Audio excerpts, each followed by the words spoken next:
Well, it arrived. Ordered it in May, got it in October. Summer's over. Things are freezing every night, but got it under a temporary roof or in a temporary location. I have somewhere to use it. It's not ideal for loading. I have to load it from the end basically, but the small logs that I have right now anyway, I don't think that'll really be an issue. I've cut a couple test logs when I first put it together last weekend. There's a few issues though that I see with having the track set up like this. So today's project is going to be cutting some 4x4s or possibly 5x5s depending on what I can get out of the wood, and going to lift the whole bunk system up. I'd like to lift it up at least 4 or 8 inches to deal with a couple of quality of life issues, I guess, with having it right on the concrete pad. It's just a little too low for some of the fixtures on the saw. So that's the goal for today. Learn the machine a bit more, mill a couple more logs, get some beams out of it, and lift the bunk system up off the ground. So one of the issues that I'm having with having the bunk right down on the concrete has to do with these log clamps. Because they're hitting the concrete, I can't get really low down on the log and have it still centered. I'd like to be able to, operate in this range on the clamp, but right now with the height of the concrete, if I'm trying to get down low, it pushes it way off to the side. And when I'm using this bunk and that bunk, I'm like only clamping right down at the end of the log. So I'd like to be able to bring it up a bit, so I just have a little bit more range on where I can place the clamp on the log. The other issue has to do with the log stops themselves. Because of how low to the ground it is, if I try to use one of these log stops, the long ones, I hit the ground and I'm still that high up. I'd like to be able to use these more for the smaller logs that I'm doing initially. So instead of having to switch to the short one and the long one, I'd like to have the bunk up higher, and then I can just drop the log stop down further and just stay with these long ones for more of the cut. So, and also maybe a little bit easier on the back if I bring it up 8 inches or so, have it a little bit higher off the ground, a little bit less stooping down to see where the blade is going and making sure that it's clearing everything. So those are kind of the main reasons I want to lift the bunk up a little bit. So I'm going to load a log up on it and we'll start cutting.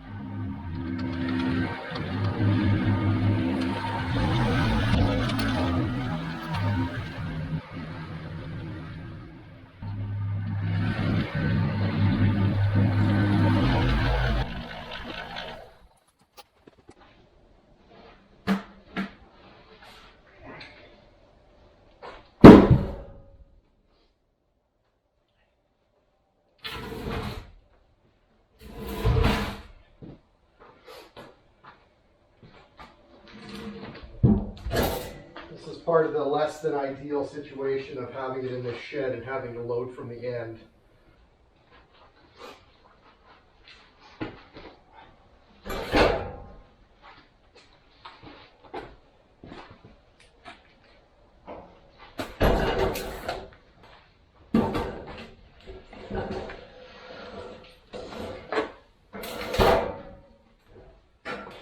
That's probably good for a start.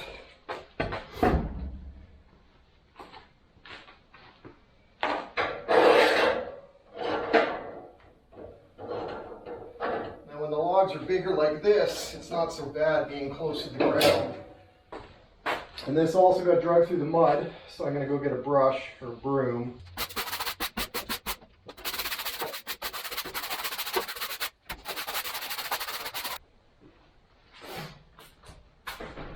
Now we'll go over the mill, make sure everything is set and ready to run, go over the tension, and we'll go from there.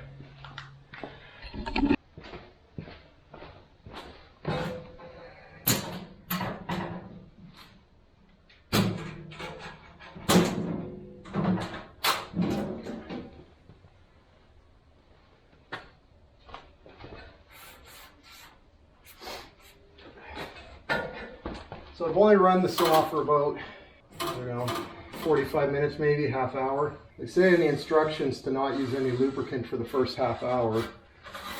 So I was doing that, but the little trees that I was first cutting it on were really pitchy pine that were just recently cut down. I was getting quite a bit of buildup on the blade as well as on the belts. So I think I maybe went 20-30 minutes, and then I put on the lubricant, and it seemed to help reduce the buildup that was already on the blades and help prevent further buildup. The wood that I'm going to be cutting today is dead standing spruce. so I don't expect there to be much pitch issue with that. But it'll be interesting to see how the dry standing wood differs from the wet fresh wood as far as how easy or difficult it is for the saw to cut through it. But anyway, let's tension up the blade, then we'll check the tracking and we'll get things going.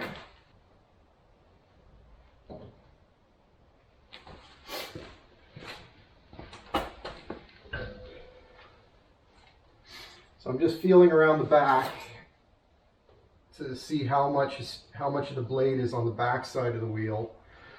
And then as I turn it over, I'll check periodically to make sure that the amount of blade sticking out the back is remaining consistent.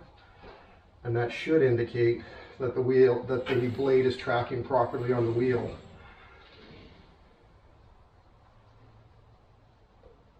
It doesn't feel to me like it's changing position on the wheel, so I think we're good to go. All right, we'll get the motor started, let it warm up for a couple minutes, and then we'll get to milling.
All right, so I have the first 4x4s milled up. They're looking pretty good. I got another log queued up. I'm going to get that on the mill next.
Alright, so I got enough 4x4s cut, so now the next step is I'm going to have to take the head off the tracks. I'll move it over there for now so that I can lift the tracks and put the 4x4s underneath the feet.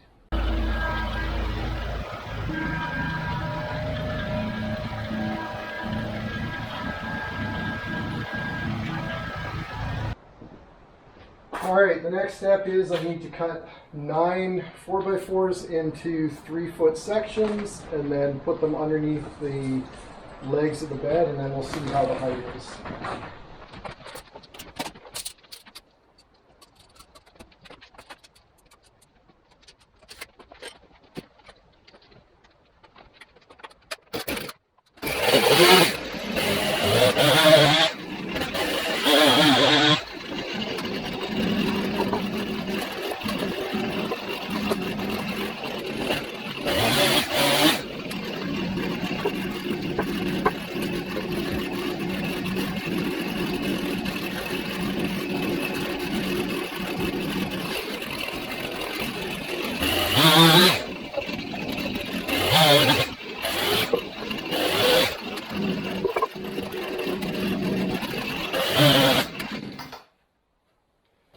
Alright, we got nine sections. Now I just have to try to lift the bed one leg at a time and get the sections underneath.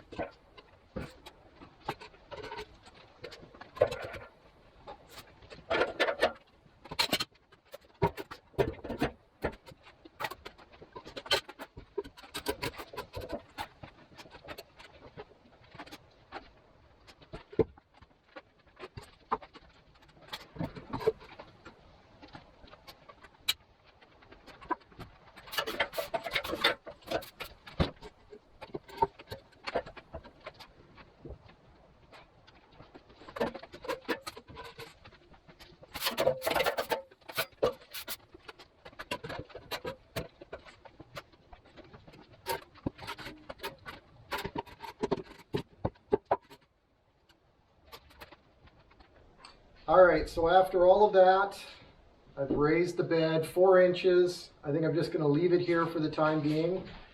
I'll use it for a bit. I'll see if I want it to be higher or not. So for now, that's the end of this project. We'll see how it turns out. I think it'll make it easier. I can use the longer log stops. I still can't go all the way down, but I would probably be switching over to the short stops by the time I got to this point anyway, so I think that'll be all right. And we'll see how this works out. So that's it for now.